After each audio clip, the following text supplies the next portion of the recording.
It's September 2025 and Kurri Kurri Local Court are dealing with heavy vehicle cases. So the heavy vehicle regulator is here prosecuting these cases. However, this next case has been brought to court by the police. Remember, police can still charge truck drivers. So who will prosecute, the heavy vehicle regulator or the police? We learned that if you charge the truck driver, you get to prosecute the truck driver. So it's the police prosecutor who's going to prosecute. In my opinion, the heavy vehicle prosecutor is very knowledgeable when it comes to trucks and the law. And I think they prosecute in a way that all of us non-truckers can actually understand what the offence is.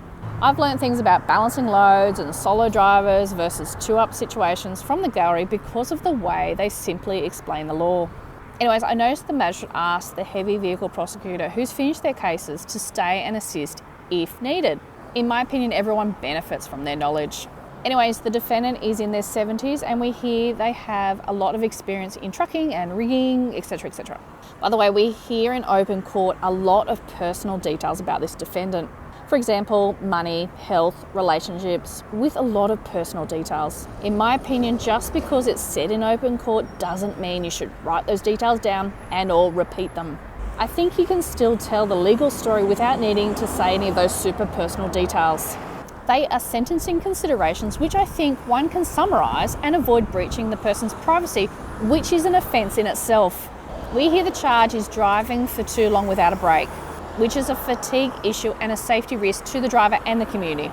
The driver has pled guilty. It's what the driver has done before the sentencing that probably supersedes any sentence that it's about to be given. Remember, deterrence is usually a big part of sentencing. We hear the driver has retired from truck driving and given up their heavy vehicle licence. I think that brings them to court showing a low risk of re-offending because they have removed themselves from actually driving trucks. The magistrate still records a conviction, but without penalty.